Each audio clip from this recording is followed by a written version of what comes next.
I have been more and more, not just trying to understand the business model of AI, which would be a different subject. I do think now basically the name of the game is to become too big to fail as quick as possible, and then you're going to be in the game. And I think that's basically what AI has done. It's become too big to fail. And so that's kind of a rational, capitalism assumes that businesses, what is rational for a business is going to combine self-regulation and self-interest, meaning that what the business does has to always make the customer happy or else they go bankrupt. So there's a combination of self-interest and self-regulation. I would argue that the most rational thing in the world is to separate self-interest and self-regulation. And you do that because then you can do whatever you want and not worry about going bankrupt.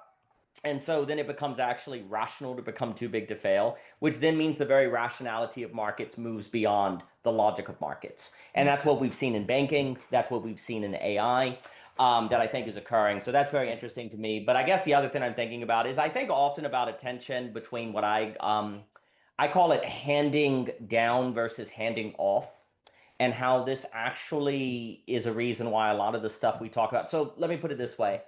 If somebody invents, um, well, AI, right? Then it just gets handed down. Or if somebody invents a laptop, it's just handed down. Like I don't have to learn how a laptop works. If one person figures it out, it's handed down to the next generation. No, no, I'm sorry, let me get the language right. It's handed off like a baton. Like it just passes the baton and you get it. And you don't really have to learn anything. And so technology can be handed off. But philosophy, you actually have to relearn every single time. Like it can only be handed down, and then each individual person has to read the books. They have to learn the things like psychology or free speech or all the things we've been talking about. Like every single person, every time has to relearn them, right? Like you can't just hand it off, right? And this is actually one of the reasons why there's a sense that technological advancement has a kind of handicap of speeding ahead of, say, I want to say human advancement or subjective advancement, is because you can't just hand off what you learn in philosophy. You can't hand off life lessons. You can't hand off experiences, right? Somebody has to go and undergo them themselves, right? But then, of course, you can pass down something like wisdom, but it's not just like handing someone a laptop, right? And so that's always been, I think, a major tension for why it is so difficult to actually, I want to say, advance in humanity. We're quite good at advancing technologically, but that's because all you have to do is hand off. You just one person figures it out and then it multiplies and you can just hand it off. But when it comes to wisdom or skills of being human, we can only hand them down in the sense of handing the books, and then the people have to learn them themselves and kind of integrate it. And, you could argue that in a world where all technologies that can be handed off are just going to be done by AI more efficient than human beings, that this would actually create a great opening for education to be all about that which we can only hand down, which would actually be more in the direction of, say, the humanities that are often disregarded or not really taught as much, right? And actually practices like the Feldenkrais or practices like the different things we discussed. These are all things that a person has to enter into and choose to learn, right? Like another way to put it, if I do Feldenkrais or if I get good mental health, I can't pass it off to my children, right? Like I can't pass off my health to them, right? They have to get their own health, right? They have to get their own practices. And that's a very different educational problem too, right? Like with technology, because another way I guess I'll close with this. Like I think about this very often. I think very many times people's willingness to say engage in literature, for example, is really contingent on if they had a good high school English teacher. If Yes. they didn't have a good high school English teacher, they probably don't care much about novels, right? But what's very interesting is if you had a bad science teacher, you probably are still just as likely to go into chemistry or physics or whatever. Why? Like why is that? Because one's belief in the sciences or the mathematics are not as contingent on the shine, say, as it is in the instructor in the humanities, right? Because it is not, let me put it this way, it is not self-evident why literature or philosophy or whatever matters, right? Like when you first encounter it, it's not obvious why it matters. But if you have a professor or a friend or someone who's glowing with, like they have a certain sort of, like they're on fire with it, that goes a long way for going, oh, maybe there's something to this, right? But if it didn't seem obvious to you that engineering, bridges, science, or whatever didn't matter, it'd be pretty obvious that it does matter. Like it's pretty clear that it matters because if there's no bridges, we can't drive cars, right? If we don't have engineering, it doesn't matter, right? So if your professor's not very good, if the textbooks aren't very good, that's not going to make you decide this is a waste of time, right? So the other key is that when you're dealing with things that have to be handed down versus handed off, it really matters the character, quality, shine, way of speaking, posture of the person talking about it, sharing it, or teaching it. Because if that is lacking, it probably will not be plausible to people that it matters, right? It will not be plausible to people. So for me, like a lot of the stuff we've talked about, freeing speech, um, you know, it's extremely important for people who want to be going into fields like that are going to be dealing with ideas or people or emotional intelligence or things like that because otherwise it's less likely to be plausible to people that those things matter, especially if there's not the social script there. So I've been thinking a lot about, and I'll pause, I've been thinking about handing off and handing down.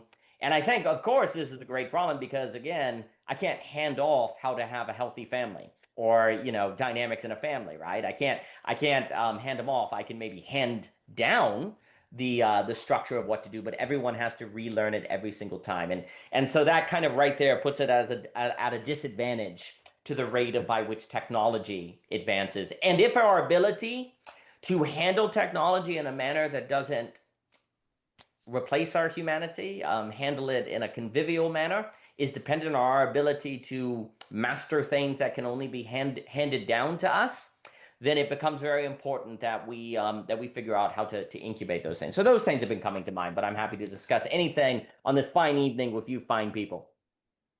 That was lovely. Um, I really like this distinction. It's making me think about too the sort of magical wish that we carry. That the solution to whatever challenge we're facing, or our mental health, our emotional health, whatever, is that we could go to someone and they could hand off, the yeah, and that is so often what people are looking for. And there are certain forms of psychotherapy that are much more like that, definitely. CBT is much more like that. And people are often coming to me wanting, like, here's what's going on for me. I've given you the information. Like, you kind of like write out the plan of what I need to do now or something, or give me the thing, and then I can go away and be better, and then we're done. Like handing off, as opposed to, I guess, the experiential nature of the approach I use, and lots of other approaches. That it is something. It is yeah, it's process oriented. It is something that a person must undergo. And even though I can talk about it from a position of sort of handing off, it's not until you have done it's not until the handing down has occurred that a person would actually experience I guess, the effects of it, or even just deeply know and understand it, and then be able to work with it flexibly as well. Like it's like a language thing, right? Um, and so it's making me think of that. But there's actually I see a lot of ways we could go with talking with that. I really like that distinction. Um, I joined today feeling really alive around part of what we spoke about last time, with Hegel and negativity. And I've been thinking a lot about that. And it's, even though I already knew about it vaguely, I'm not going to pretend I'm an expert, it just really landed in a new way about, I really more deeply understood how that gets us out of the problem that I was describing around sort of encouraging discomfort, like discomfort wasn't the right word, and versus the way that you described it, Daniel, and it's always a surprise. It's always it breaks your plan. Like negativity is the thing that actually breaks your plan. And I guess then this makes me more deeply understand what you talk about all the time too, Daniel, around preparing versus planning. right? And so it brought lots of different pieces together that we've all spoken about before. Um, and I really understood it. And so I sort of turned up today like I'm ready for class, and I'm ready to know more, please. Um, so that's why Seth, when it was like Professor Seth that joined, I was like, oh, good, like we're here. Here he goes. Here he goes. Don't miss it. Yeah, there we go. I'll put my glasses on just for at least the first comment. Please, please. Yeah, I'm just really alive to understanding, to talking more about that. And sublation as well as a concept has always been really intriguing to me because it seems to get at a large part of what we think is part of the therapeutic mechanism, if we use those words, behind the kind of therapy I do, which is again things like helping a person to be with complexity. So it's kind of like the leveling up thing, right? It's not that I have to choose one or the other. There's a position I can be in that takes both into account and creates something new, like this kind of. And there's lots of ways that I can think about how that links to the work that I do. So I find that fascinating. So if there's any opportunities inside of anything else that the two of you are interested in talking about to also expand on those points, I would be down for that. That's how I showed up today, excited to do some like bad dance moves around Hegel in the interests of they're always bad dance moves, but they feel very freeing for me. So that's why I'm here. But I'm also here just anything at all that you guys want to talk about. I love that handed off and handed down. I also really liked the word shine that you were using there, Daniel, and I was wondering if that is from somewhere or that's just your word that you use for it, because it reminded me of like the numinous. There's something, yeah. So I'm really interested in that too. And it captures something. It's when someone uses a word, I think it's like when I said percolating once recently, Seth, and you're like, oh, I know that. I know that experience. It's like, I know exactly what you mean by shine somehow. And I never had the word for it. So that's where I am. Lovely to be with you both. Yeah, so soon after our last. Yeah, it's nice to follow up quickly. I agree with that. Well, there's already a lot from what the two of you have said, and because you both said what you were thinking about since last time, I'll just throw in, I just did I've written a couple things on the question of hatred. Really? What is hatred exactly? And hatred and the word anger are always very close, but they're entirely not the same thing. So I've written on that a bit. I don't so much want to talk about that now, but I'll just sort of drop it in as something I've been working on. But what's really alive as I listen to the two of you is that there's these words that when I first learned them, probably in a high school English class, I just sort of thought were like, oh, yeah, that's how it is. And the words would be subjective or objective, right? And so I think that I guess what I'm trying to point to in my own experience is something like a folk understanding of these words. Like, that's a subjective experience. Well, this is objectively true, right? Because that language is out there in a culture in a way that I don't think is particularly questioned. And then in the last few years, although I haven't read my Hegel yet, I feel like I've been participating online in philosophical discussion, and I'm realizing, okay, this is a huge question, and maybe Daniel, you would have an opinion on this because I feel like you would have a better chronological sense of it. But it almost feels, in any case, in my own experience, like, what is subjectivity exactly? The easy answer that I think I already know, that's one thing, but a culture asking the question of like, what's it like for us to live together, given that we all have a subjective experience, feels to me like that question's actually never fully been asked on a broad scale. But it seems like this is precisely what you're both bringing up. So handing down versus handing off is, I think, because again, you kind of, gestured as a convenient fork between the sciences and the humanities. And we do have things that we measure with rulers and with thermometers, and we tend to like to call those things objectively true. Or maybe someone talks about quantum mechanics and even tells you it's more complicated than that, but there's still a lot of like precise terminology. And but yeah, my high school English teacher has to help fictional works come alive and be worth my time to read and think about, even though I didn't live, in the time of the Great Gatsby or whatever it is. And I'm sure Daniel will say more, but from what I've understood about shine, and I also love the word,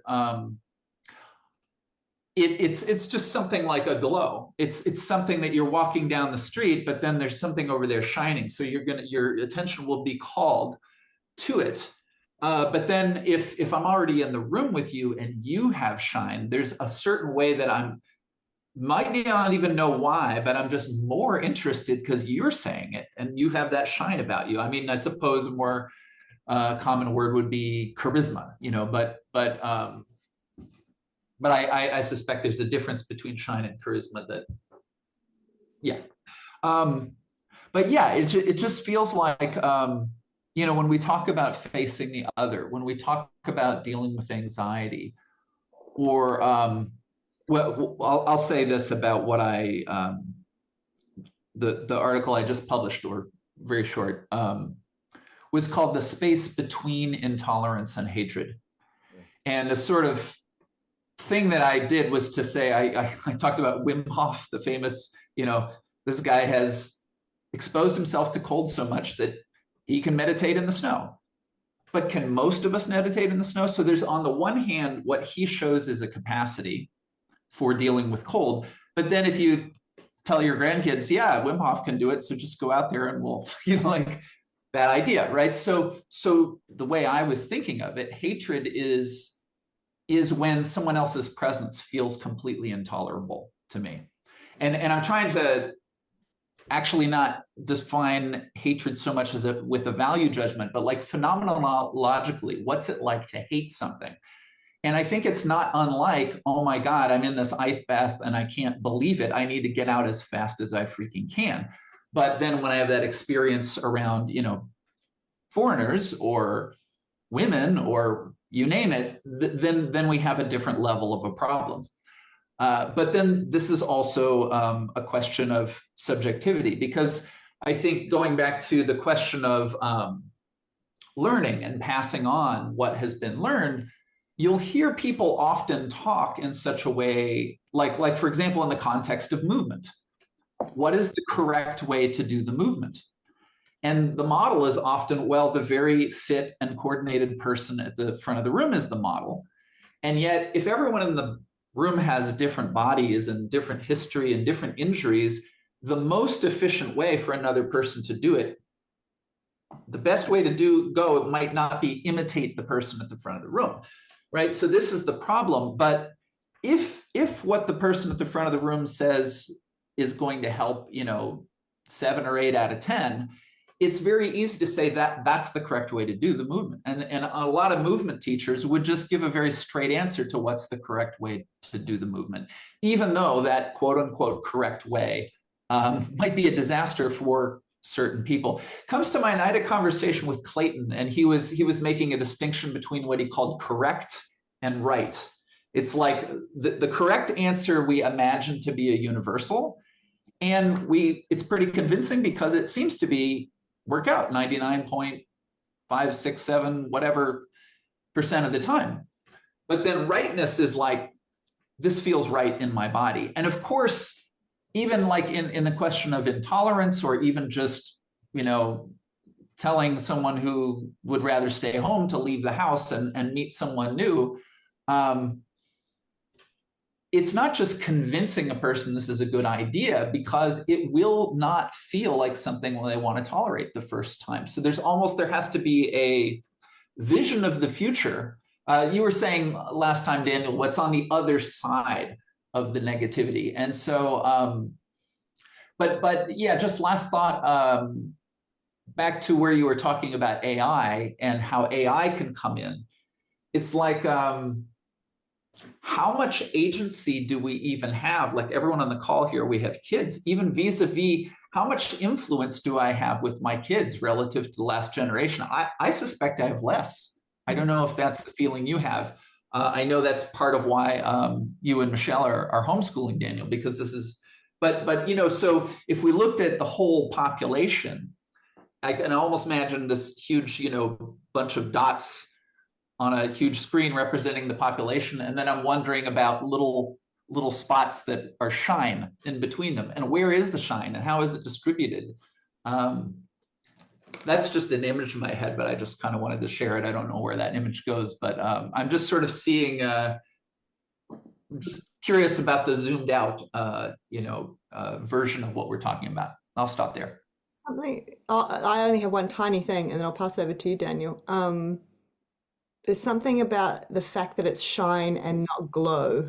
So it's like it's almost like and you use the word charisma, Seth, and actually I thought that was beautiful because like in my mind, charisma is like a gift. It's like it's a gift from God. So it's kind of, yeah, I don't know. There's something around like shine being still something that you're kind of emitting, but maybe is like, I don't know, you bounce it off from somewhere else. Like it's not glow is more like it's coming from the inside or something. I don't know.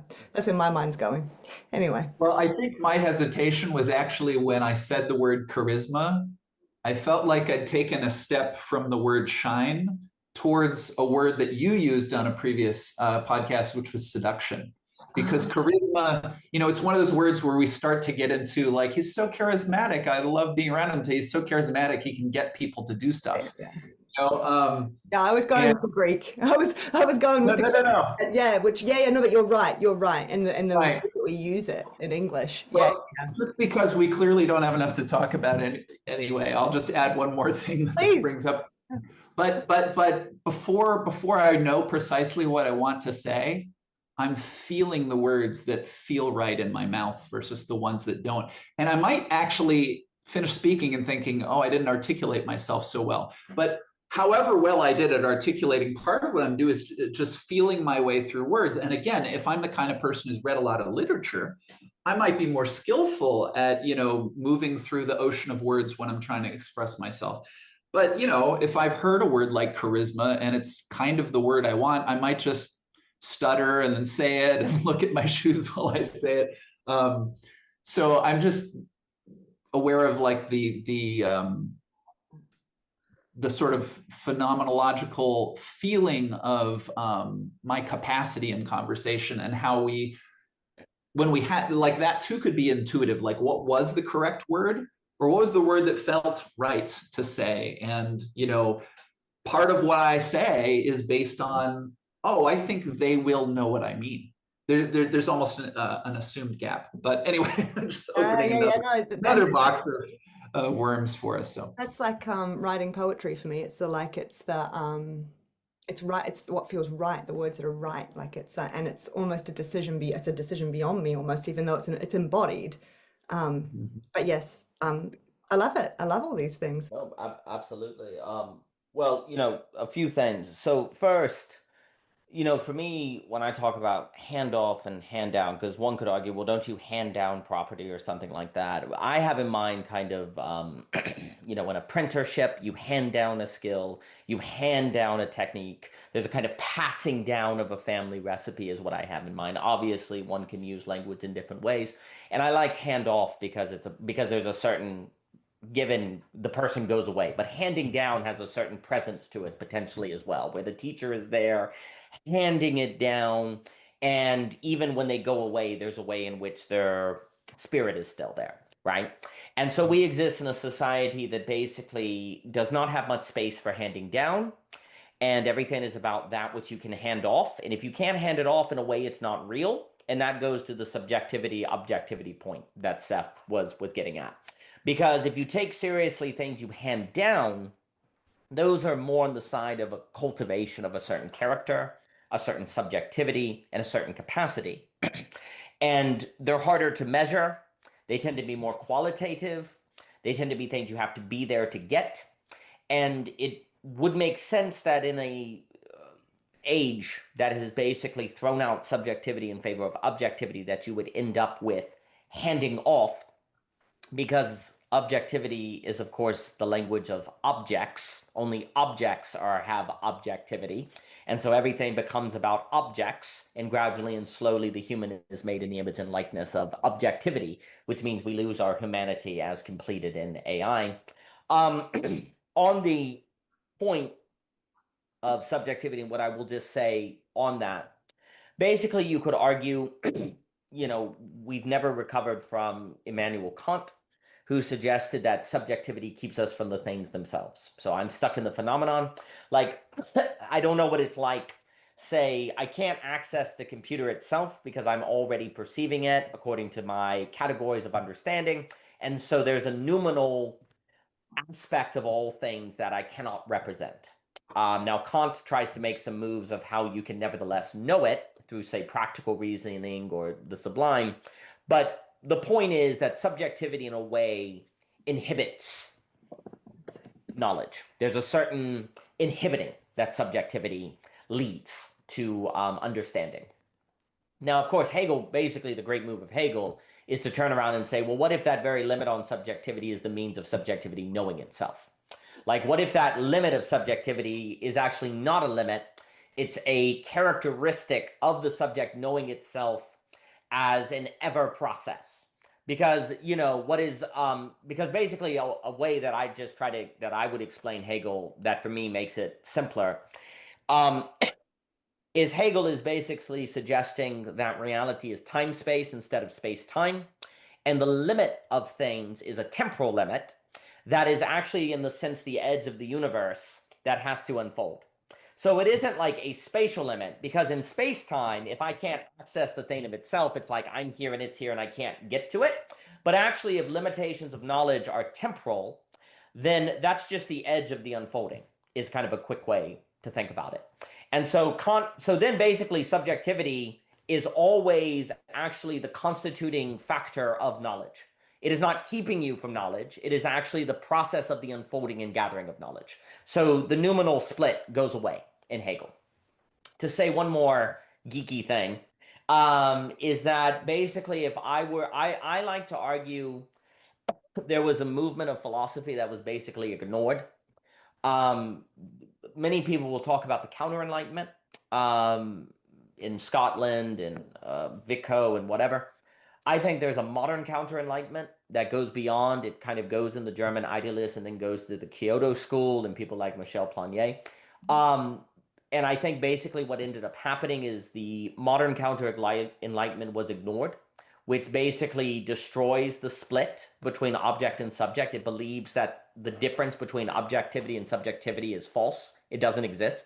That objects and subjects are always in relation with one another. Basically, you could think, there's a lot of people now talking about relational ontology, Vervaeke, Whitehead. Well, that's Planier, that's Kowarski, that's the modern counter Enlightenment. Is that the book Personal Knowledge? Is that one? Michel Planier wrote a book called Personal Yes. Knowledge. I finally right got in that. there. It took me That's a forever to really find great it. book. Oh, Planier yeah. is magnificent. But if I would, so I would argue that modernism basically assumes Kantian metaphysics. Postmodernism is a critique of modernity that assumes modernistic metaphysics, and that's why postmodernity made a mistake. It has very valid critiques of modernity, but it assumed the noumenal split, okay? Where the modern counter-enlightenment does not assume the noumenal split, okay? So we've been trapped basically between modernism and postmodernism. Meta-modernity, like maybe a Matsugal, now that term means many things to many people. I really love Greg Dember, and he is adamant that the term meta-modernity was originally an aesthetic term. And I had a lovely discussion with him, and I highly suggest his book, Say Hello to Metamodernism. But there are other people that use the term metamodernism, maybe more with integral thinking, Wilbur, people like that. But a thrust of the metamodernism is a notion that, well, relations are real. Like relations are ontological versus things. You can think of Owen Barfield and, Whitehead and Bergson and different stuff. Well, I would argue that that's a recovery of the modern counter-enlightenment, that that's actually a recovery of this movement that I think starts in the German idealists, in the Bildung, Kyoto, etc. I think it's a real advancement that is getting us out of the critique of modernism that actually is not a deep enough critique because it assumes the Kantian metaphysics ultimately. So once you get out of that dead end, if you will, then then subjectivity is actually not in the way of knowledge. It is the condition of knowledge's unfolding. And so it becomes really good. It becomes really important to get really good at subjectivity, not to try to, because right now we basically say subjectivity means it's not real. It's just subjective, right? That only makes sense as a critique under postmodernity. But if Kantian metaphysics is false, then the idea of it's just subjectivity, that doesn't tell us anything. That's an invalid insult, if you will, because subjectivity is the very condition of possibility for knowing anything. And so on that question of what is subjectivity, first off, we have to remove it from being the opposite of objectivity. Once you say subjectivity is the opposite of objectivity, that you're wrong. You're already kind of going down the wrong way to think about it. Subjectivity, more properly, gets tied into things like, well, we've talked about it before. I like to talk about conditionalism. Subjectivity is a condition that we have that, based on the quality of that condition, impacts how the world unfolds to us, how we participate in, and what occurs. I'll use that. I always use it, the Owen Barfield example of a rainbow. Subjectivity is what makes possible phenomenon like a rainbow that are not hallucinations. Rainbows are very concrete, but there are certain conditions that have to be met in order to experience a rainbow, right? So far from subjectivity getting in the way of knowledge, subjectivity actually makes possible phenomenon like rainbows that otherwise are not possible. Like, there are things in reality, there are things in existence that require certain conditions to be met in order to experience them. A rainbow requires sunlight, a certain position, and raindrops. Those conditions are not there. There is no raindrops. The modern counter-enlightenment, and in my opinion, many thinkers like Whitehead, Hegel, etc., they said, what if we told you that subjectivity was like an element in the conditions of what make a rainbow possible in regard to the universe itself? Far from subjectivity actually inhibiting, it actually makes it possible for things to be that otherwise could not be. In the same way that the existence of raindrops and sunlight make it possible for a rainbow to be that otherwise could not be. You understand what I'm saying? So subjectivity, rightly understood, affords things that otherwise could not be. And the argument I would like to make, maybe alluding to someone like a Carl Hayden Smith or an Ivan Illich on the idea that or the great Samuel Lunkar, on the idea that the human is yet to be tried. Actually, we actually have not fully tried the human being to see all that could be opened up in the universe and in reality if we actually got real good at conditioning the condition that is subjectivity. But we haven't done that work because we've been trapped in this back and forth between modernity and the supposed critique of modernity that is postmodernity, that is a false critique because it assumes the modern metaphysics. And so it's been a false critique. It hasn't been as useful as it could have been, even though I think there's a lot of good in Derrida and people like that. The reason why this is all very important is because then the question becomes, well, all right, well, what is the main means of, say, cultivating the subject to open up things? Well, facing of negativity, to get into that. The ability to handle negativity. Actually, I think hatred is a very relevant topic because I would argue that a lot of people's hatred emerges from their inability to be prepared for negativity, actually, and surprise. And somebody says something they're not ready for and unveils they're not ready. They don't like that feeling and they blow up, actually.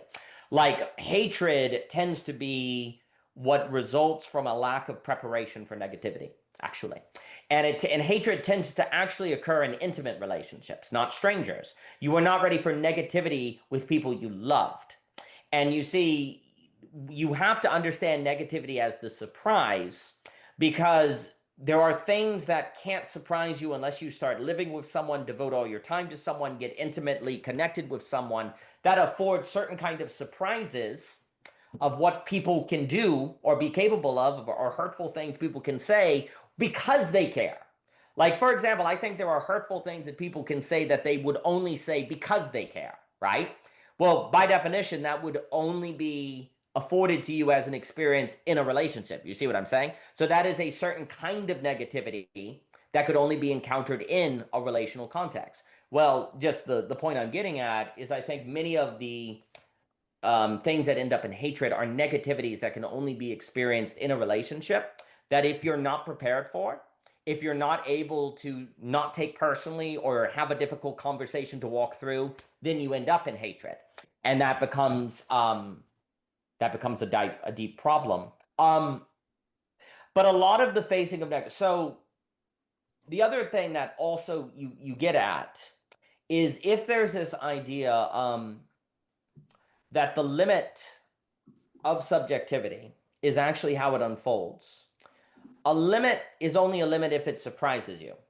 Like, so if you know there's this thing that's limiting you, we talked about this last time, it's not really a limit because it kind of falls into your parameters. So if the noumenal, the limit, is how subjectivity develops in the way that Hegel and all these people are talking about, it has to be a surprise. It always has to be surprising. And so the very thing that opens up new qualities of subjectivity, of the subject, are always surprises. Like you can't plan for them, right? Like and this is where I think this is why this is a vista that has not been explored, because we tend to think about skills as, oh, just plan to take a cooking class. Okay, just plan to go to the gym, right? We think about gaining skills and gaining capacities, mostly in terms of things you would take classes for, right? What is being suggested here is that actually the deepest ways of conditioning and changing the subject are things you can't plan for, actually. It's how you're actually able to handle the thing that comes out of nowhere. And that's an entire different kind of education, if you will, right? It's a different kind of education from learning how to cook. Now, learning how to cook might actually give you certain ways of thinking and experience that could help you in the surprise. I actually think skills can go in a way to indirectly help, but they themselves are not the same as it, right? There's an indirectness that has to occur. Oh, well, that means you prepare, not plan, right? Something like preparing means you are engaging in a certain indirectness because the thing can't be taken on directly, right? Well, how do you get good at something that you can only approach indirectly? That seems impossible. What does that even mean, right? Well, the suggestion is if we don't figure out how to do that or get more clear on what that means, then basically we can't tap into the fullness of the human being.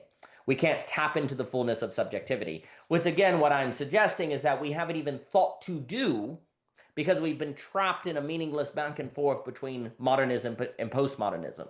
The subject-object split, we've been trapped in that, advancing knowledge in those terms. So this entire vista of possibility we haven't even thought, which now I think we're beginning to think, perhaps out of necessity because of the forcing function of AI. But also I think this is where the meaning crisis can be a good thing because it wakes you up to being willing to try things you otherwise may not be willing to try. Actually, it removes plausible deniability that the other route can work. It makes you open to things that otherwise you would not be open to, right? The last thing I'll say on the shine charisma thing as well. So basically, I would argue, well, first off, it should be noted that yes, there's a form of charisma that's manipulation. The celebrity, the politician, Philip Reef had a wonderful book on charisma and how charisma was moving from a kind of gift of the gods that you see in kind of the Greeks and ancient thought to a certain sort of selling, marketing. And I think there's a wisdom in having a certain concern about charisma, but then there's also a truth in charisma that has to be recovered. And actually, I think one of the reasons, Seth, I really appreciate what you were saying about feeling your way through words. I think that gets at the truth that words are not definitions. Words are analogous signposts of experiences And when I say the word charisma, you remember times where you've seen inspiration, but also times where you've seen the marketer, and you're trying to navigate between both of those experiences that the word summons to try to figure out what word is most appropriate. Because words are not definitions, they're invitations to memories. More like in a Kripke sort of sense, Saul Kripke. But what I would say is basically shine, which for me comes from Eunoia, because we would talk about the problem with Christian evangelicism that was giving out a tract, like I'm going to give you propositional knowledge, say this, Lord's Prayer, and you're saved. But evangelism by verbs versus Jesus as being a certain shine that attracts people in. Evangelism by a certain sort of shine, right? That has a certain attraction to it. Now, shine is also, it turns out, a word in Hegel, but for me, it originally comes back to this kind of Balthasar question of how beauty pulls in, whereas the good and the true is more of telling, right? What I would say the difference now, what I would say the difference between shine and charisma, perhaps, is that shine is a quality of presence earned through negativity. Whereas charisma, in today's age, unfortunately, I don't think it was this way in the past, but today charisma has been gamified. It has been gamified into a way to get people to buy into your product, right? And you could say that shine entails charisma, but charisma does not necessarily entail shine, right? I think shine is that quality of an individual that also there's this way in which it is not even obvious what the person is trying to get you to do, right? Charisma has a certain sort of linearity to it, right? You feel it, oh man, I'm going to vote for them. Oh man, I'm going to buy their music, right? Oh man, I'm going to do whatever. Shine has a certain characteristic of there's a mystery I didn't know about, now I want to know about it. Like there's something there's something apophatic, right? There's something here that is not even like the shine of this individual. Actually, you also get a sense is not reducible to this individual. That the shine that this person has is actually a quality of life itself. And so that shine that is exhibited by the individual has a universal character to it, right? And actually, this is the secret of deepest subjectivity, is that subjectivity that is fully realized actually becomes universal. It says something about the universe, like it says something about all of reality. That is not just a particular person, but a particular person in their fullness is actually a revelation of what everything in reality contains, right? So I would also say that shine has a universal implication. It has a certain sort of one should approach all of their life experiences differently.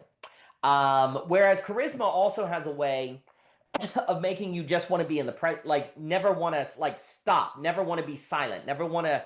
You just want to be in the energy, right? There's actually a nervousness to turn it off in charisma, right? Because it's like the vibe, and if we turn off the vibe, it goes away. And what if we never get it back? Right? There's a certain, we have a movement going. We're going to finally change things, hope change and all of that different stuff. And there's a certain fragility to charisma as such. Shine has a certain sort of timelessness to it, where even if no one cares and at the nothing goes well, this prevails, that this shines forth. That I think that's another characteristic. More can be said, but this also would suggest that shine has to be handed down. It is not something that can be handed off. And I think it's tied to the question of negativity. And also, you'll notice sublation as another characteristic is something that entails the old. Like, so shine sublates charisma, right? And you see, charisma also could sublate inspiration. Like, it would be another issue, but in Hegel, sublation has a historical character. Like, so charisma in the past was perfectly great, actually. But then it passes over into otherness where it can be exploited, and now it has to be sublated into shine.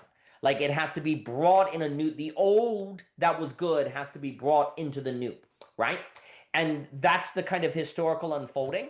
And actually, subjectivity as a condition of a rainbow is an ever sublation of everything that came before into newer qualities, that once what came before starts to be exploited, or it is no longer used in the way that was actually leading people, say, to truth, beauty, and goodness because it's been gamified or whatever, that's a moment of sublation that you need. sublation is needed in that moment. But the way to go about it is always going to be surprising, and it is always going to be a negativity, and it is always going to be something that you can't plan for, but you can prepare for. So those are some things that come to mind on what was said. That all of that, I think, is getting at a lot of what we need to take on in our moment. I'm stuck in my head in this loop. You kept talking about charisma, and I just keep thinking about shine and glow, shine and glow. Um, I don't really know if it's that interesting to bring in. I think where I'm going is you talk about it in those terms, Daniel, for my own understanding, however that might be of interest. Um, is something about shine too has like a not a straightness, but it's got kind of a confrontational or a clear kind of quality to it. Glow reminds me of, like, I'm thinking about why we wouldn't use the term glow for this. Like, glow to me almost reminds me of the approach of like a warmth and an over kind of empathy kind of. Shine is like there's something serious about it. I don't know what's the word I'm looking for. Yeah. Yeah, I don't want to say you can't look away, but there's kind of a striking quality or something. And it almost there's I think it goes with that word reverence, right? There's almost like a like a pay attention.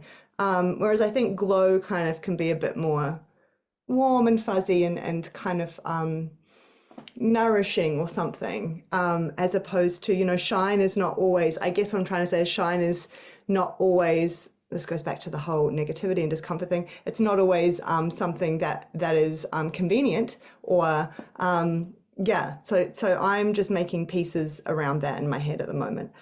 Well, not to jump. I'm glad you said it because just as a point, a very important point actually, is that shine absolutely should more be associated with the way I think it's theology, but the notion of how God's judgment works.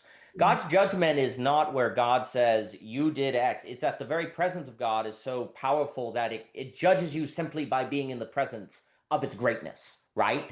Like it has a convicting to it, not because God's like, I want to convict you, but simply because the greatness of God actually then I think the way Cardinal Newman said, it's like the king shows up and you haven't taken a bath.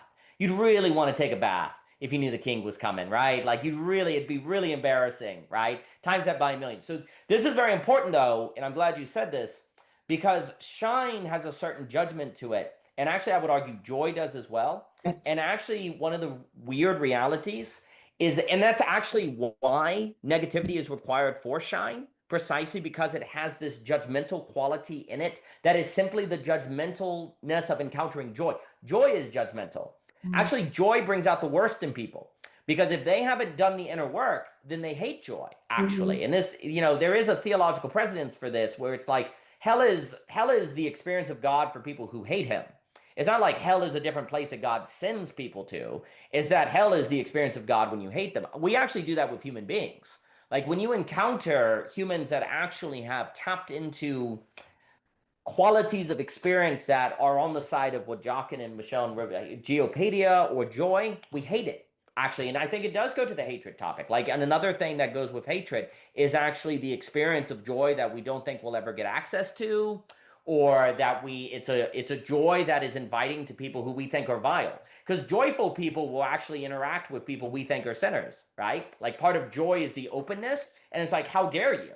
How dare you let this person into your midst, right? And so that leads, so the relationship, and I didn't mean to jump, but I think this is very important. Shine has a judgment to it that is like the judgment of joy. And that is one of the main reasons we're not fully human, is because we're actually not ready for the experience of judgment that comes with joy. And happiness is one of the reasons why we're not happy as human beings, is because there's actually a certain judgment, and that's one of the key negativities too, because that's surprising. You didn't expect joy to actually make you angry. You didn't expect joy to make you upset. That's an ultra negativity that surprises you. And if you're not ready for it, guess what you do? You kill the joy. You move away from the joy. And then you spend your whole life looking for joy. And then when you see it, you push it away again. And then you spend your whole life looking for joy. And then when you see it, you push it away again. And you do that over. And that's why the inability to face negativity leads to self-enclosure, hikikomoriism, auto-cannibalism, A is A.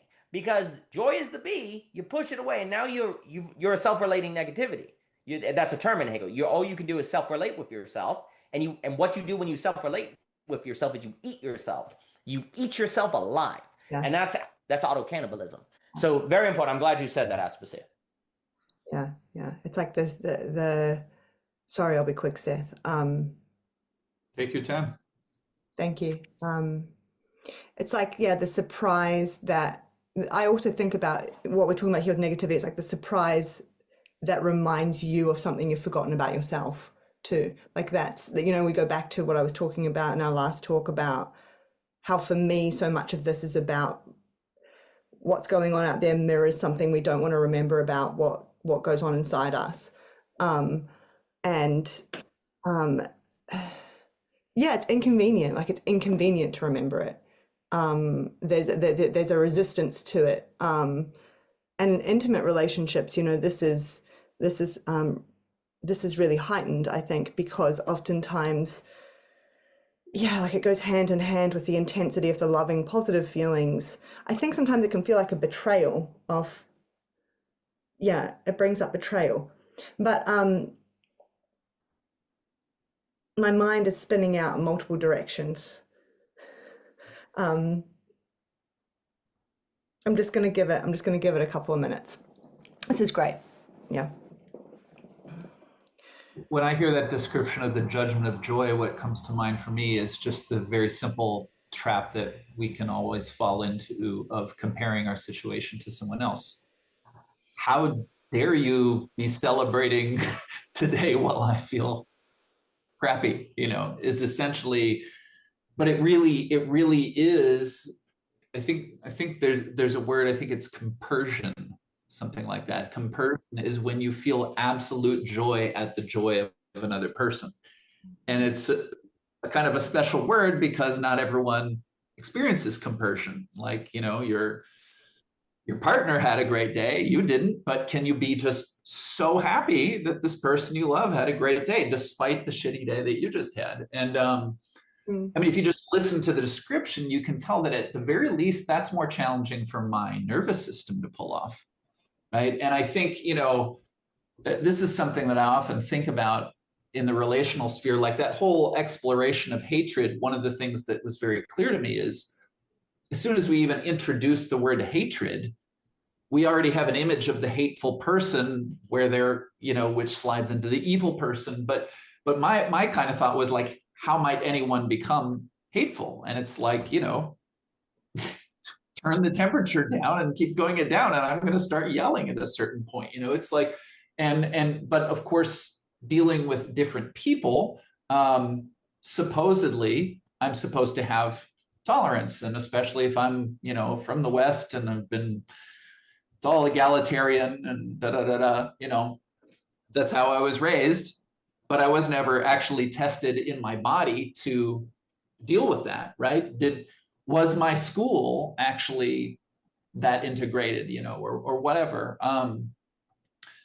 So yeah, I love that. And what I also love about this phrase, the judgment of joy or the judgment of God, but before God speaks, is just, you know, we could really like another thought that comes to mind is I'm in some dispute with someone and I'm thinking about what they said and what I said and why I'm right and why they're wrong. And maybe I just go for a hike to the top of a beautiful mountain and I'm looking out over the ridge. And suddenly that way of talking about, they did this to me, it's just like in front of this massive vista, it's like, I just find myself, it doesn't require another person. That's more like the judgment of God or just like, is that really what I want to think about at the summit of the mountain is my argument, you know, from this morning or whatever. So what I love about that is it's just an experience we can have, you know, and I think that I mean, beauty, right? This is what beauty is. This is one of the other things that has been most exciting to me of being part of these kinds of conversations over the last few years is I think I've had a lifelong attraction to beauty, but I never really knew what it was doing, you know, and in some ways, it was kind of like oh, you just like things that are beautiful, or, you know, if we downgrade it, pretty things or something like that. It sounds somehow like a secondary thing after good and true, the good and the true. Yeah. One other thing is I'm thinking of Bonita Roy. In terms of this handing off and handing down, we could sit here and have a discussion about this is better or that is better. But I think that the reality is, as time marches on, there's simply going to be things that are handed off and things that are handed down. This is already taking place, right? But to use the phrase, Daniel, something like the human being has not yet been truly tried.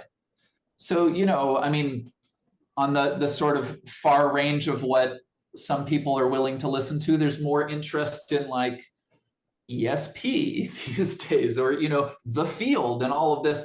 But it's like, even if you want to be super scientific and verify everything, like, you know, some people have been doing those things for thousands of years and it's just already there, but it's never been, you know, given the, I almost said the shine, but maybe the glow here is better. It hasn't been given the glow of approval by certain sectors as this is something worthwhile. So I think what we're going to find going forward is whatever we individually think, there's going to be people who are going to dedicate their lives to the verifiable. And there's going to be another group of people, and maybe it's growing in this time period, who will really be interested in cultivating the shine and, you know, asking my question to the shine, or that kind of way of being. I almost see that as like just two potential fields for worldview that will be. It seems to me I can already feel that. You know, when I'm talking to a particular person, it's like, oh, you probably would like me to verify everything I'm saying. And for myself, probably being of the other school, like my challenge is actually like, well, could I verify? Like, could I strengthen my capacity to speak to that person rather than to say, well, they shouldn't think that way, they should think like me. But I know that I'm more comfortable when I can speak to the shine, because that's probably my you know, like even the practice, the Feldenkrais method, I've learned more from what the movement feels like than looking at anatomy books, you know, of this is where the joint is located. Can I feel where the joint is located? You know, and then sometimes the big shifts in my understanding or my capacity in my body has literally been like, oh, I think my hip joint is actually a little further back than I was previously imagining it to be. And as soon as I notice that, I'm walking differently, and I might be walking in a way that feels much more pleasant to me. Or I might, you know, think that my hip joints are in my elbow and realize that I can't make it down the street anymore, you know, like, but it's like me, I always get elbow and shoulder mixed up. I have ever since I was little. So you tell me what that means, Seth. I know what they are in space, but I'm not for the life to get the words right. It's more common than you might think that people have left and right confused. Yeah, right. This is a big thing, especially like a very common situation is those left-handers who were made to write with their right hand growing up. That was me. That actually messes up spatial orientation altogether. There's one voice in my head that's saying like, where are you going right now with all of this? Like, how does this relate to the previous, you know, speaker? But actually, it was another thought I had earlier was already like, we've put too many things on the table, but if we just keep doing that, I was noticing there was a certain feeling of what the space feels like. Now, I don't know if that, you know, is palpable beyond the three of us on the call, but I just found myself interested in continuing to not try to make it all tie up in a bow. So I'm going to bring another thing that I've been thinking about. I mentioned this to Daniel, but is rhyme. Yeah. So, and the way I want to bring it in is like, you know, as soon as I say that, I'll probably start noticing the rhyme a little more. But even before I notice it, to what degree, if you end your contribution to the conversation on a particular word, is it more likely that the rhyming word is the one that I reach for if I had, three alternatives?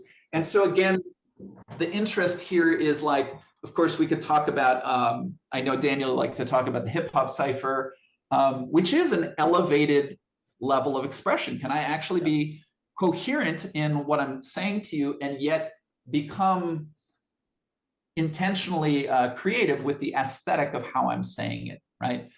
As I understand it, French hip hoppers can also change the order of the syllables in a word and understand each other, which I just think is phenomenal. It's not something I'd be able to track, but it's anyway. But I bring I used to listen to some French hip hop. Now you're taking it back. Yeah. You'll have to check for it. But the thing I want to introduce here is also that there's this very interesting phrasing that I came across just, I don't know, over the last decade, where people talk about concepts that rhyme or experiences that rhyme. And now the word rhyme is already being taken to a different metaphorical place, right? So it's like, I don't know, well, I mean, you'll almost have to feel what I'm saying, right? What does that feel like when I say this experience rhymes with that experience, or this concept rhymes with that concept? I mean, there's something, I think, in the word that's like a simultaneous sameness and difference, perhaps. Like, I don't know, cat and hat have a different beginning and the same ending, right? So, and it is that same ending that makes us call it a rhyme. If they begin the same, we call it alliteration. But this had been my interest for a number of years when I was involved in music, and I thought, wait, if you went to speaking in tongues or something like this, then the field of phonetics could be taken to places way more complex than where we go in everyday speech. But then to sort of reel it back in, if we are just in everyday speech, but maybe we're, I don't know, maybe we're feeling joyful. Maybe someone else right now is not feeling it and they're hating me for it. I don't know. But there's a way one of the themes on the table. That's okay. That's still right. So, but is it possible that if I'm really opened up, it's, I guess a way of saying this would be it's the poetry of the person who's speaking to me, which again may be conscious or not, but in the workshop I do in the park here, where we walk the musicality of being workshop, the essential practice is that partners are walking along the trails and they're describing to each other their present moment experience as it unfolds, because they're moving through the park. And so we often just use the simple prompt, something I'm noticing. And so a person will say, something I'm noticing is the way the ground feels under my feet and it feels a little springy, but I noticed when we were back there, it was like more solid. And then from there, it's like, okay, I'm noticing a thing, but it's even weirder than that. And how do I put this into words? But I'm trying to tell my partner what I'm experiencing right now. And one of the things that eventually happened with repeated workshops is I would start saying to people, don't be afraid to speak in a way that feels a little more like poetry, because it might actually like get at what you're trying to do a little better. And of course, the person is walking next to you. They can see the colors of the fall leaves if you point at them, but then you're playing with words. So anyway, so I'm just running off in who knows what direction, but I thought I would do that and give myself liberty to do so. Oh, I love that, because putting all these ideas, like today the energy that's here and putting all these different ideas out on the table and kind of sifting through them, but it's still being like, I really do trust and feel it's still being done. There is some association under the surface, and I think it's kind of like this rhyme. It's like maybe different ideas that are being thrown out somehow somewhere rhyme with one another, if we call it that. Yeah. And what I want to say about the thing with I mentioned Bonita Roy, and like also this dichotomy perhaps between those who would want to verify and those, but to gesture directly at embodied experience versus the AI, right? Yes. And so AI is clearly going to just do one thing after another that we've never seen before. And I mean, I would think on some level all of us should be excited about that.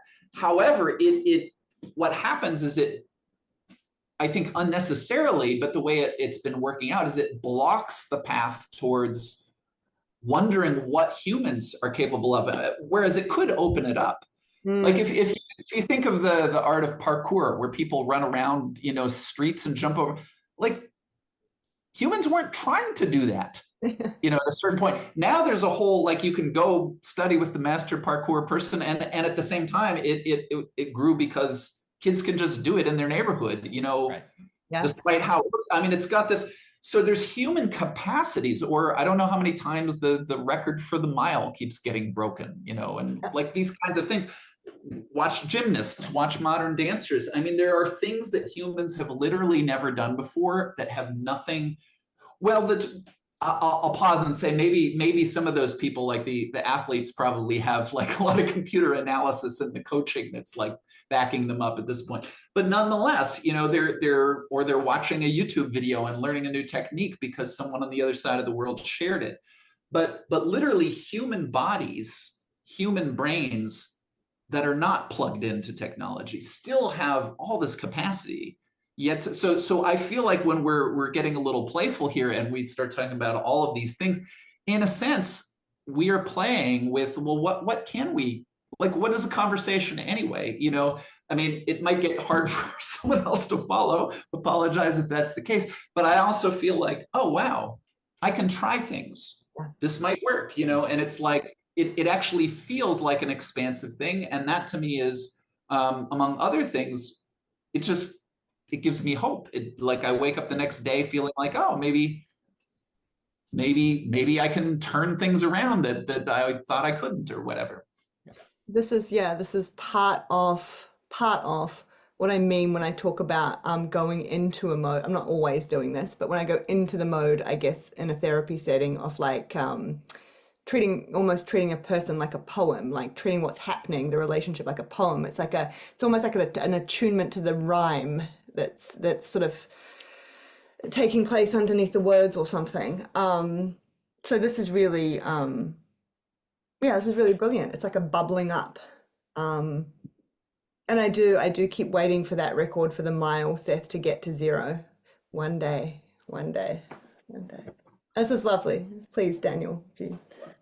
Well, again, if you have a hard split between subject and object, then the bubbling isn't part of it isn't a birthing per se, Yes. right? But actually, if subjectivity is a developmental and unfolding, then the bubbling is a birthing, right? Yes. But critically, that birthing is only possible by a certain disposition of a willingness to be surprised and not know what's going to occur. Because that's where we're saying, like, basically the unlocking of subjectivity is the willingness to do things that are surprising, right? Like that's negativity, but also conversational spaces are unique in the sense of they also have that possibility in them of surprise, of not knowing where you're going to go. But then this is actually then suggesting a certain question that I think Seth is getting at very well. What exactly are you following? Like, what are you following, actually? There does seem to be a certain rhythm in ideas themselves. Music was very big for classical thinkers. And what's very odd is how easy it is to remember music. Like you can remember basically, you can hear one note, remember the entire song, right? Actually, it's very odd how easy it is to remember music. Like I can remember the entire, like I'll hear, oh my gosh, that's that Linkin Park song from high school, and I know the whole thing. I haven't thought about it in 30 years, right? Like the brain remembers music mysteriously well, actually. Perhaps something like music, which has a certain sort of associational logic, is actually always in operation. And what actually is occurring is, what if, like, when they chose words like cat and hat, they could have picked any word for cat, right? But they choose, yes, Musicology by Oliver Sacks is a lovely book. They could have chosen any word for cat and hat, right? But what if actually there was something in the experience of cat and hat that then made it seem appropriate to musically link them together in rhythm, right? Maybe or maybe not, right? But what if that's intuition that's in the background that then wants to be signified through the language? Because basically, if music creates memory, whatever rhymes is more likely to be thought together, right? Well, what if actually a reason we had those words rhyme was precisely because in experience we encountered things that made us believe those things actually do go together, right? Now that's all entirely speculative. But what if that's Even if actually, it's arbitrary, you still have Dr. Seuss write the yeah, Cat in you the still Hat get book it because still it will just hear, but it that's will. exactly what I was going to say. It's nevertheless creative, Yes. okay? It's Yeah. nevertheless creative. Right. What if you're doing that all the time in conversation, actually? Like you're actually constantly finding ideas that you intuit rhyme and that you feel like they either rhyme because historically they go together somehow in experience, or they rhyme because they have a creative potential that would be unlocked if they're brought together, actually. And I think that's basically that's perpetually what you're doing when you tap into the musicality of being.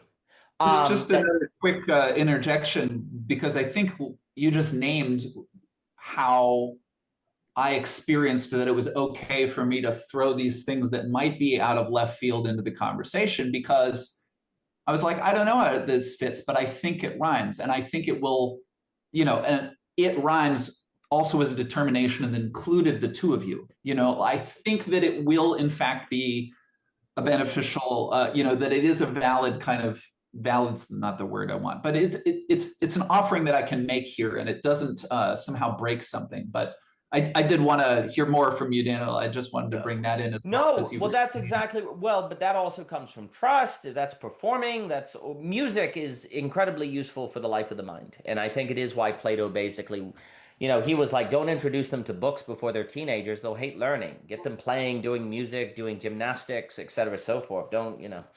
Um, there is a secret in music about how actually the mind is properly supposed to work. But we have disregarded that because we're trapped in the subject object divide. We don't unlock the musicality of being, to use your phrase, Seth, precisely because we think the subject is in the way of true knowledge, as opposed to it being the condition of a certain music of experience that actually unlocks creative possibilities via things being brought together that otherwise would not be brought together. Because what is an association but a connection? What is a connection but a relationship? And if reality is a place where relations are reals more than things, and when you bring things together, you make more reality than was before they were brought together. And actually, what you end up doing is, because it is a question, like, why do you bring up X, Y, and Z? So why have we brought up the subjects that we brought up in this conversation, right? You could say it's random. No, there's a deep intuition of some sort of musicality to this, based on remembering experiences in your life, like you remember music, and you don't even will. It just happens. It just happens. You just remember this music. You just remember these experiences, and so you bring them together precisely either to unlock the connection that was latent in the history, or the creative unfolding that can be brought together in the chemistry of their bringing together, if you will, right? And so I think music is a very proper way to think about language. And basically, like you're saying with the hip hop artists, metaphor, poets, basically what ends up happening is we get in habits of using language in a manner that removes them out of the music. So if you don't have new language practices like poetry or new metaphors or conversational spaces, then you basically begin using words as if they're definitions versus notes in a melody. And if your metaphysics tells you that subjects are in the way of objects, and you'll think you're good and right to use words as definitions and to have very clear understandings of what you mean and to just have the definitions, you'll think that's the correct thing to do. And yeah, it's correct, but to reference Clayton's wonderful distinction, it's not right. Mm-hmm. But if you recover the subject, then that actually makes learning all about, well, music and figuring out what exactly we're doing with music. Now, something else before I forget, on the judgment of joy, because you also, well, I'll also say I completely agree that handing off and handing down is occurring simultaneous. I do have great hope that the social coordination mechanism, quote, what we're doing here will actually be a growing movement of handing down because we're basically out of proportion. It's not that handing off is bad. Handing off gave you the great enrichment of technology and all of that, McCloskey. The issue is handing off works so well that you forget the need for handing down. The problem is handing off works so well that you don't think you need handing down until you go, oh, wait. So I have great hope that actually we will continue to see spaces that are networks of handing down. So I completely agree with that, the social coordination mechanism. But on the judgment of joy, you mentioned the mountain. So it's very interesting because there's this emphasis today getting out of the head and being present, and obviously being present is going to be a prerequisite for the musicality of ideas and all of those things to come out. If you're not present because you're trying to say, how does this go together? Like that's what in a conversation, like I can't follow, what does it go together? Well, then you're not listening to the music, right? So presence is also important for the musicality, but also one of the reasons presence is so difficult is because if everything in front of you can actually be beautiful, then everything can be joyful, and actually being present means you encounter the judgment of joy. One of the reasons it's so hard to actually be present is because then reality hits you in its fullness. And if reality hits you in its fullness and it's beautiful, well, that means it's joyful, and that means it judges you. So that's why we're in our head all the time. That's why we have a dialogue going on about how we're pissed off at this person, et cetera, and so forth. Because if we weren't, then we'd have being right there. If we started noticing what was going on and really paying attention to things, then the fullness of saturated phenomenon, as Marianne might say, the true geometry and the beauty in front of you would come forth, and you'd be like, my gosh, I need to take a shower. My gosh, I'm pissed off at my coworker. My gosh, I haven't, forgiven that person. We're not present to the world around us because it makes us think about how we're not talking to our neighbor, or how we're addicted to that thing, or how we're not forgiving, right? Like that's the issue. Like why are we always trapped in a little voice in our head? Why are we always trapped in busyness or whatever and so forth? It actually is tied to the judgment of joy. Because things, when they're fully alive in front of you, actually then bring with them a certain self-reflection that makes you realize yourself. Now, again, the beauty to the judgment of joy, though, is it is a judgment that sends you out. Like it is never a judgment that says you have failed. It said, hey, you haven't forgiven your neighbor. So go go and forgive your neighbor. It gives direction. Like, oh, you're still actually dependent on self-affirmation, or you're still actually really enjoy gossip a little much. Go and change. You must change your life, as the famous Wilke poem says, right? Every tree you look at could tell you to change your life. But here's the issue. That means you have to do it. And if we don't want to do it, then we'll go back to the angry voice in our head. We'll go back into the busyness. We'll go back into the thing that makes us unable to be present. So the judgment of joy, we simply, the problem with joy is that we hate it because it makes us have to change. But then once we change it, we're so glad that we did. It's that mystery that I always look at with Jesus, where Jesus is like, the burden is light, but take up your cross. Well, that doesn't make any sense. Die every day, but it's joyful. What does this mean? It starts to make sense once you understand that the thing you need to do to have joy is terrible, and then when you do it, you're like, wow, that wasn't so bad at all. But it's on the other side of the negativity. It's on the other side of the actual doing it, right? And you have to do the work, and it demands a lot of you, and it's not necessarily easy to figure out. But if you do it and commit yourself to that work, it can be radically transformative. And I think listening to the music actually goes a long way to helping you actually gain that discernment. More needs to be said about that. But the being present, getting out of our head, let me put it this way. Another reason why the subject-to-object split is so powerful on the human being is the judgment of joy. The split helps us avoid the judgment of joy, the judgment of full phenomenon, the judgment of full life. It helps us avoid it. You get rid of that divide between the subject to object, then you will have those experiences that say you must change your life. But I would encourage people to do that. It's terrifying. It can also be, I mean, I know it often is, but I think it's really important to highlight that there's sort of a spectrum here too, right? And there are some confrontations with that are that truly come with a whole body terror attached to them.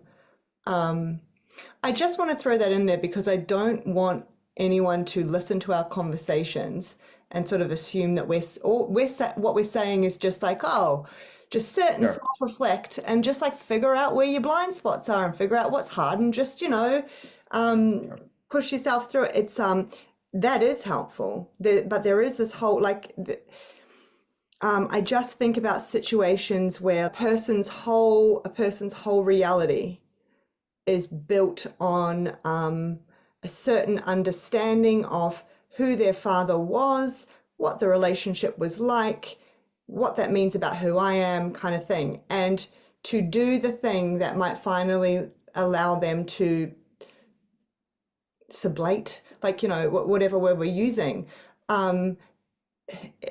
may require a whole kind of disintegration, a death of that old. And this will be much more terrorizing, a felt sense of terror to walk through, depending on at what point that sort of reality was embedded, if you will. We are talking about something that is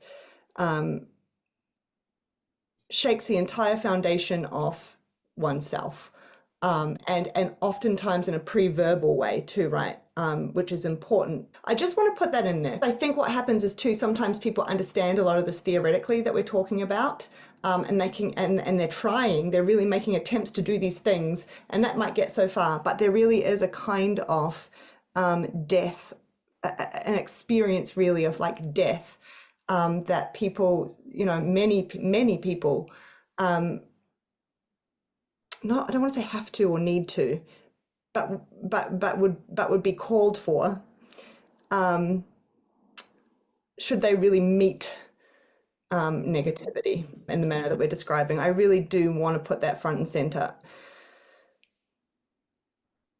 Yeah, this idea of meeting that as kinds of death and holding funerals and grieving that which is lost, at the same time as it opens up and expands what can become available, and all of these things is important, and sometimes people get stuck with that too.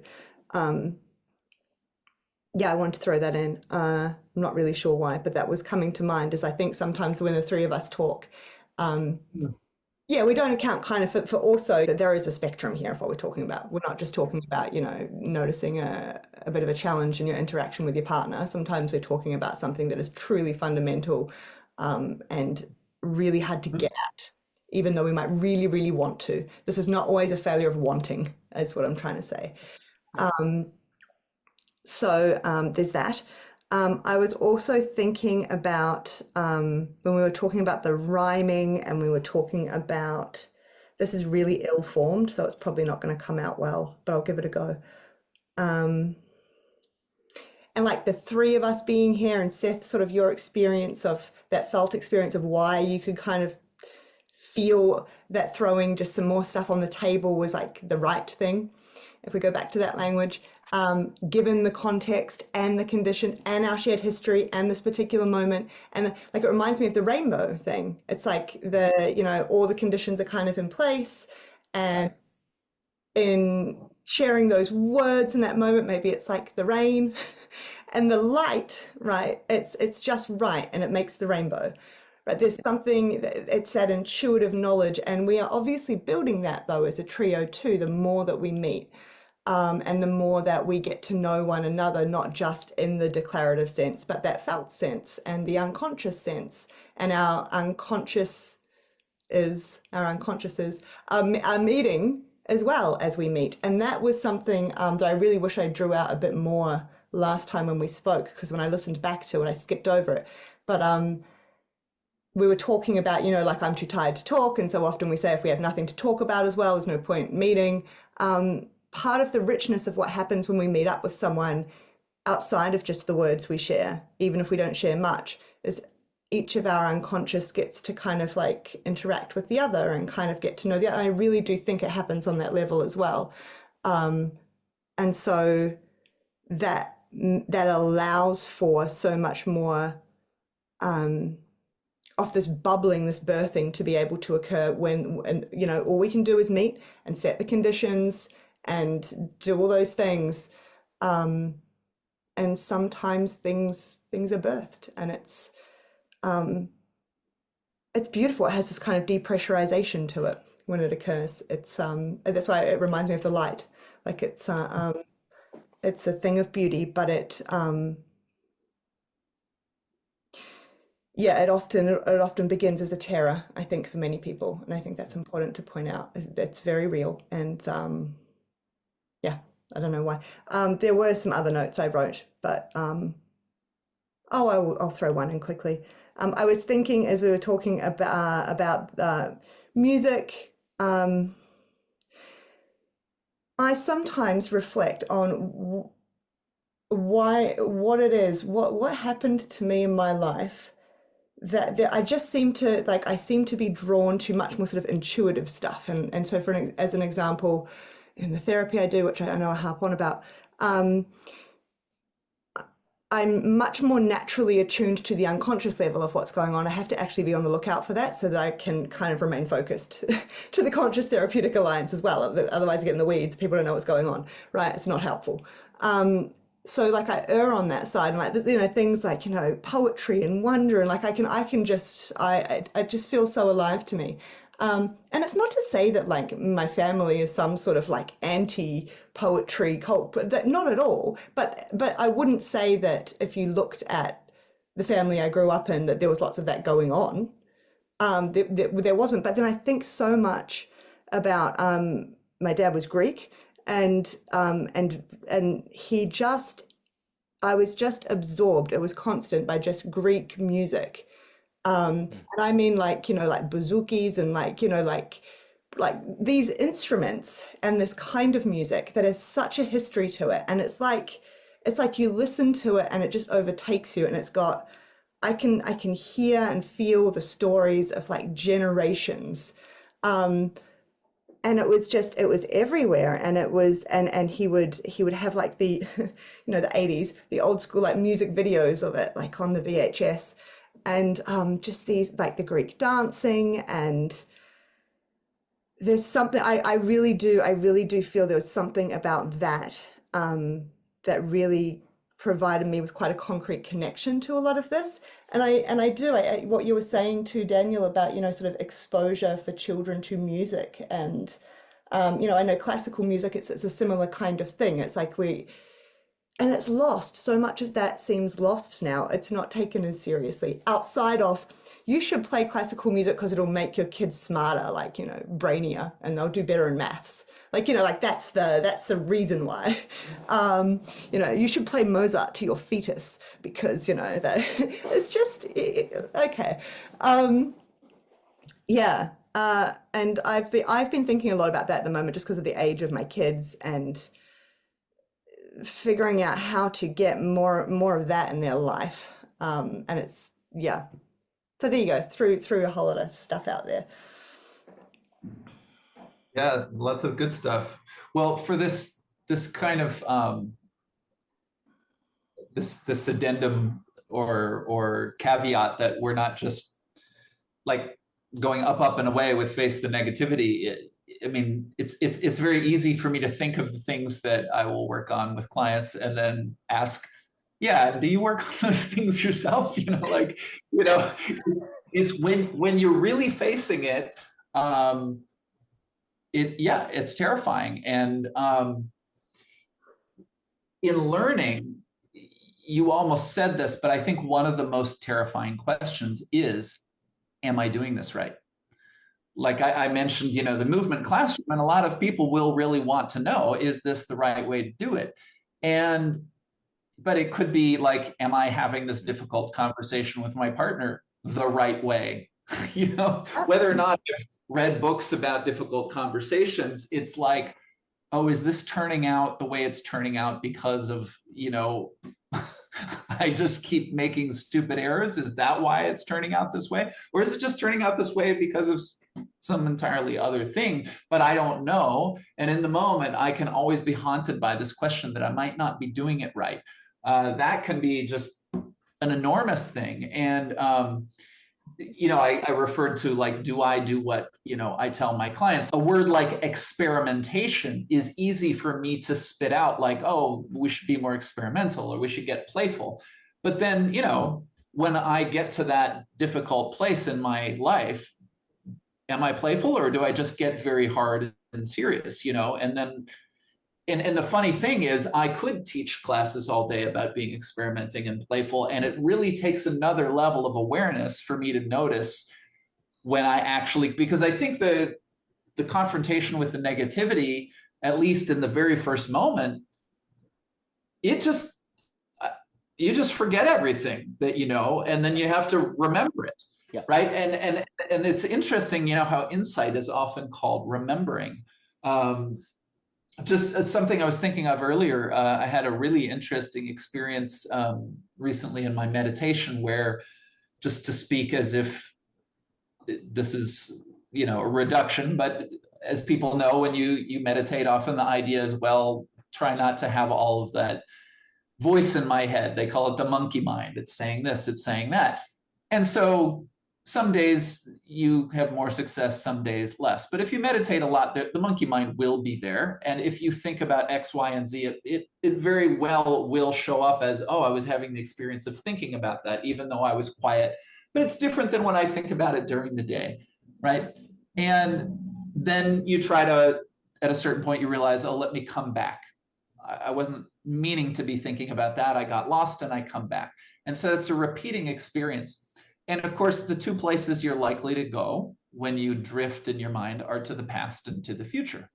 So, oh, I was remembering that thing that happened, or, oh, I find myself preparing, the class that I'm teaching tomorrow in my head while I'm supposedly, being present.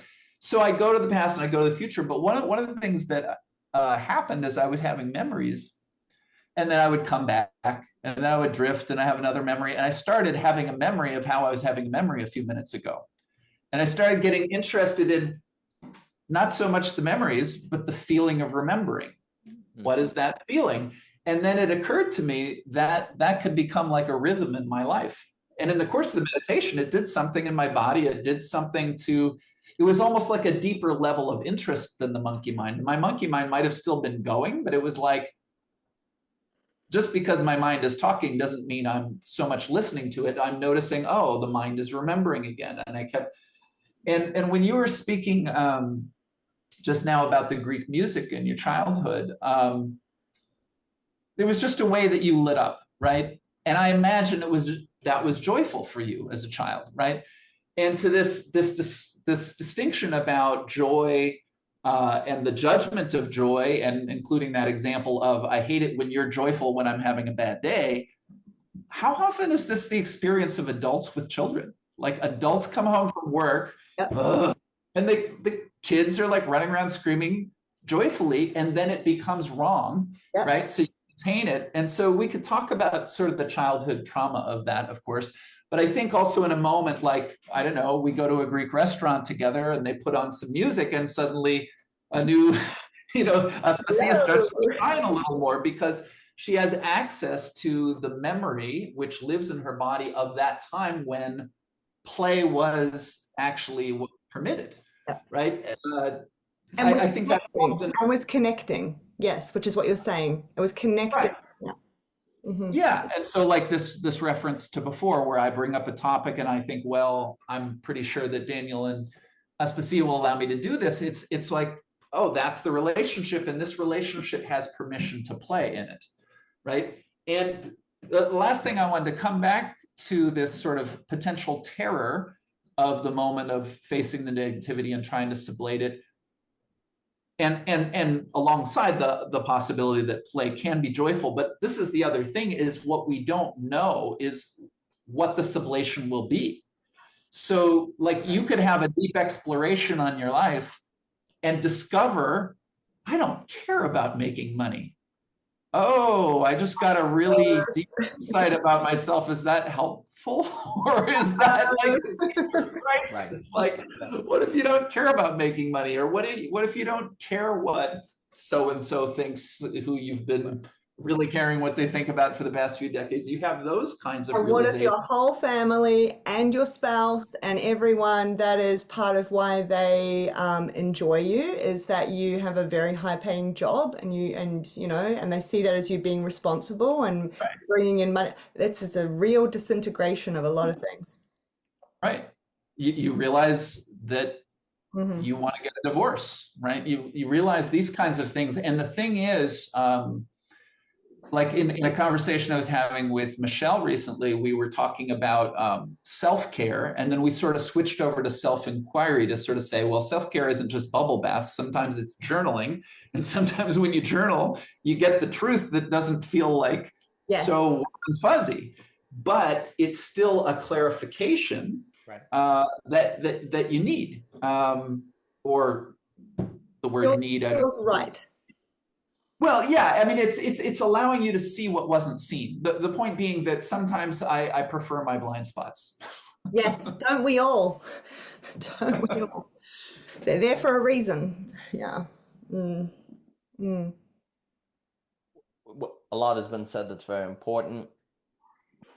Um, so first, like you said, just a few points. When you face a negativity, it's likely you'll forget everything. The probability of you forgetting everything is much higher if the things you learned were not like music to you. If you did not experience the lesson in the musicality of speech or being, then it's very unlikely you will remember them, because music seems to be that of which the brain is best at remembering. So the likelihood of you actually calling forth what is needed in an experience of negativity will correlate with to the degree it was musical in its learning. And but if we're trapped in a subject-object divide, we probably did not learn in a musical way. We probably learned in a technical way, and so we don't know what to do. Um, Also on this idea of the Greek, with the music, yeah. Um, I am strongly, I have not, over the years, I'm just more and more convinced that basically the second half of Book 7 of the Republic on the educational pedigree is correct. Gymnastics, music. The key, um, the key, I think the mistake is that people think that what you do is introduce children to music that is technically advanced. Really, you need to introduce them to music that invites them into something deeper, a story. If they listen to music that makes them think of a tradition or family or choir at church, it points to a story or, you know, I grew up listening to stuff while writing The Sword of Tribulation. So, music, when I would hear the songs, I would think about the story, right? That, I think, cultivates this special intuition that you're talking about. Is this music that pulls you into a story where when you hear the music, suddenly you're in a movie, you're in a scene, right? The mistake is thinking what I need to do is make my kids listen to technically advanced music. In fact, technically advanced music doesn't make space for imagination because there's too many notes. Actually, there's too much stuff going on that you can't forget yourself in it. It's also the mistake is having your children learn technically advanced music. One of the reasons I believe in starting with improvisation is because then they can get lost in the music, and that trains the intuition. And that in the intuition you're describing is the apprehension, and that apprehension is the fifth, as Joachim puts about. It's the intuition of Bergson. It's the authentic resonance ultimately, and music is unique in training that. And gymnastics can as well, wrestling, sports, because there's an intuition in that, the kinetic, the body, etc. I just call it apprehension. Apprehension should be the basis of education. Apprehension, the ability, that apprehensive capacity, the ability to apprehend, bam, because that is also the skill that you're using in a conversation when you have a bunch of subjects and you believe they go together and you can bring them together. That's what you're doing. It's the creative activity. The human being that does not have apprehension, which also ultimately gets tied to nous, which is the most, like, this hugely important concept in Aristotle, which is life, basically. Apprehension is life. If you can't apprehend, you will not have life. Um, it should be the groundwork. There is no such thing as successful education that does not train apprehension. I don't care how many degrees you have. Um, I think also so some other very important things. So you were saying like condition, memory, we've had these conversations, so it's like the rainbow, right? When you bring together and something can come forth. To say something very large that I won't entirely be able to justify, I would argue that this is actually properly what religion is supposed to do. Church, etc., is actually bring together people that meet a certain condition where something can come forth. As religion goes in the direction, though, of dogma and propositional knowledge and having the right beliefs, it loses this. The reason I also bring this up is because the problem you were also pointing at, Aspasia, of, well, people, doing the hard thing, if they're not ready, their entire death, etc., so forth.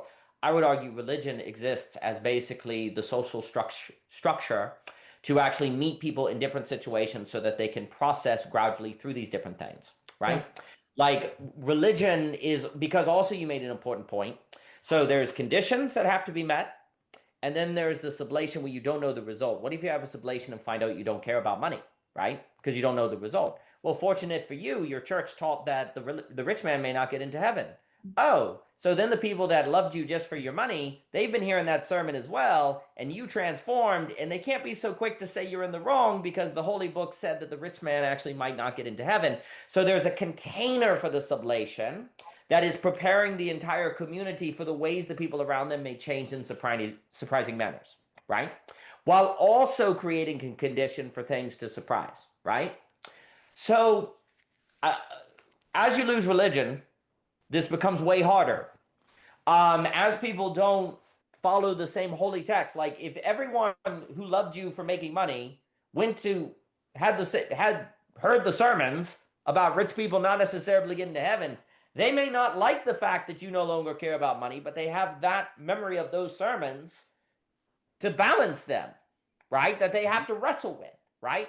So that creates a collective wrestling with changes in people, in manners, because there are verses in the Bible. I'm just using Christianity as an example. There are verses in the Bible that suggest God can bless you with riches, and then there are verses that suggest getting rich is a bad thing. It's actually really important the Bible contains both of those because it catches the sublation either way it could possibly go. You understand what I'm saying, right? So as you don't have that, then the truth of the judgment of joy doesn't go away. The truth of the need for presence and the truth of the need to change your life doesn't go away, but it becomes much more difficult to socially manage it, to communally manage it, or to, as families, manage it.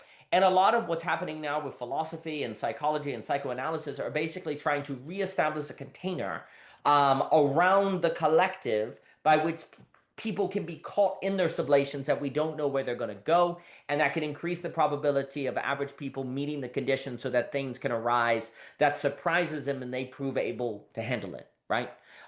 Because you're having to because religion as a psychotechnology, if you will, that has not, and I mean, you could argue, honestly, one of the reasons why I suppose Jordan Peterson is that, got so popular is that kind of emphasis on religion as having this psychological function, right?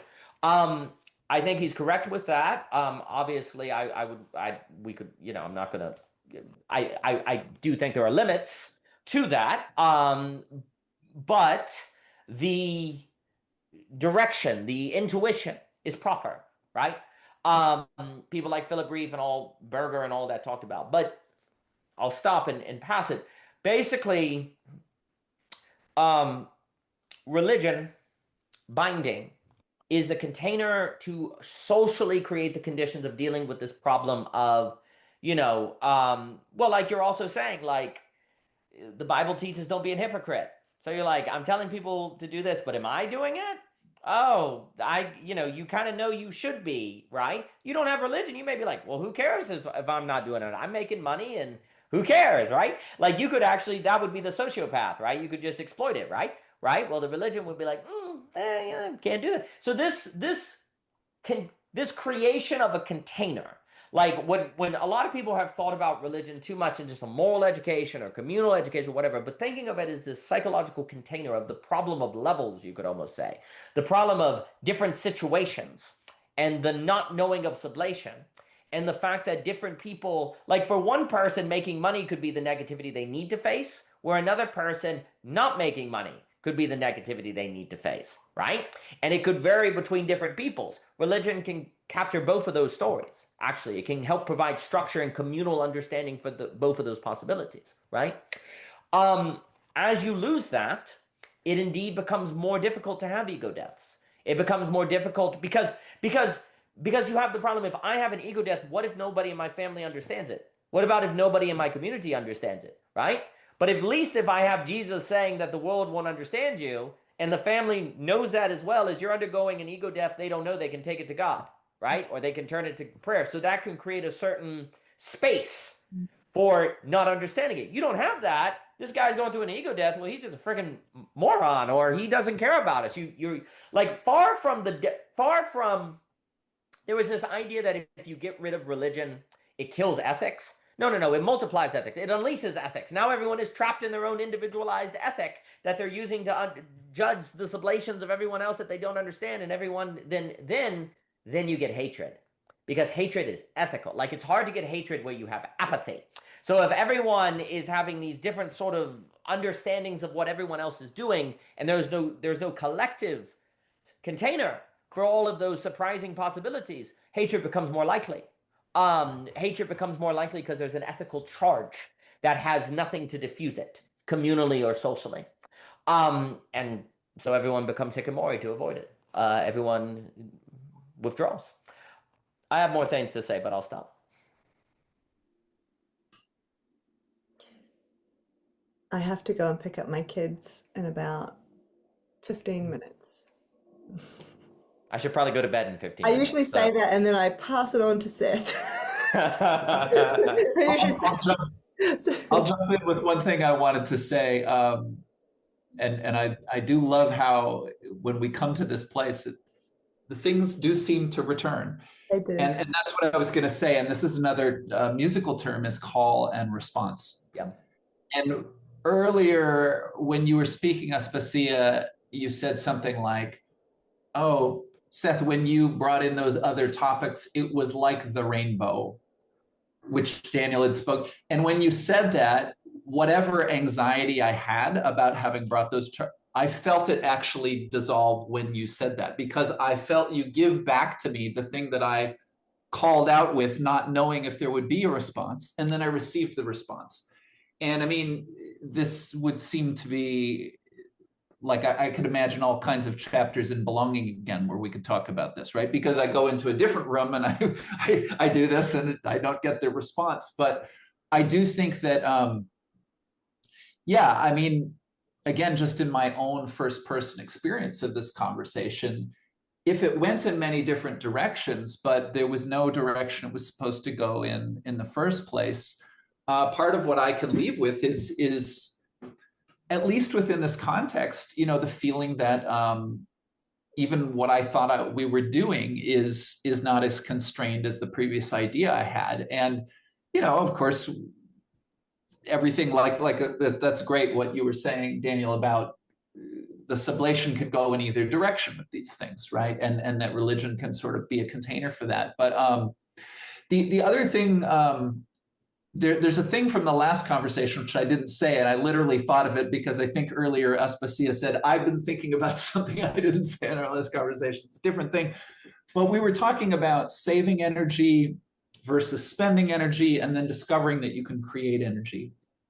And I think there's another thing about the experience of creating energy in a sort of playful container, authentic resonance, intrinsic motivation, all of these terms that we've used at different points, which is that when an experience creates energy, I go to the next experience with stored energy, you know, of some degree. And like, for example, if I have, you know, let's say a very difficult personal conflict, that's very different if I have a bunch of really good friends who I can also see throughout the week.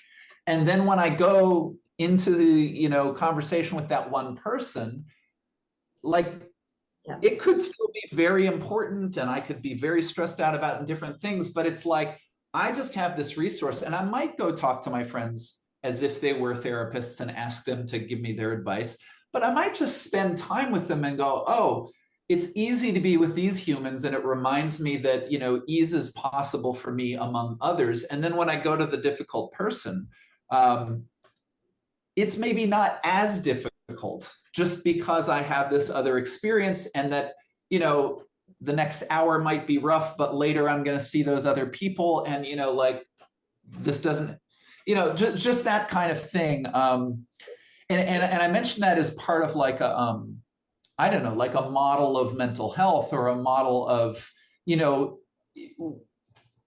just that there's a kind of an unseen effect. Just the value of friendship seems rather basic when I come right down to it, but it it's what allows me, well, in the terms we've been using today, I'm better at facing negativity because I have playtime, you know.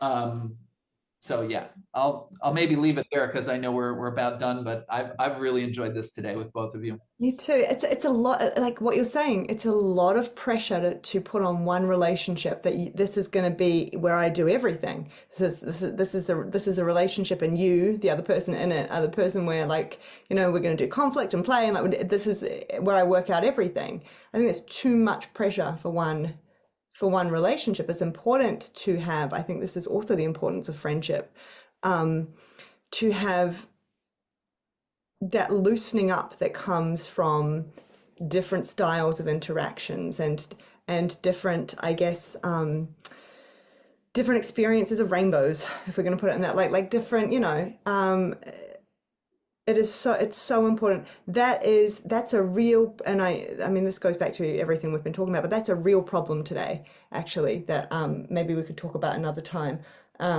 Just this poverty of, and it links with the social club stuff that we've been talking about, just this poverty of places and spaces and availability of that to people. Like, I just see this all the time in my work with people, even when they put in so much hard work and they get to this kind of place in their, say, their romantic relationship or whatever, just like, and they're ready, they're like, I want, like, I'm all of a sudden I'm ready to have friends. Like, I've never known kind of what that means or how to do. And then what do you do with that? Like, when you're a grown adult, it's not like you go to school and you just kind of, even school now, I think it's even much harder to make friends than it used to be for various reasons. But it's not easily accessible. I think there's a real poverty of contexts for that. And I mean, dating is obvious, the ways that dating has changed thanks to apps, and it sort of mirrors that. It's yeah, that and it's that's a tough one.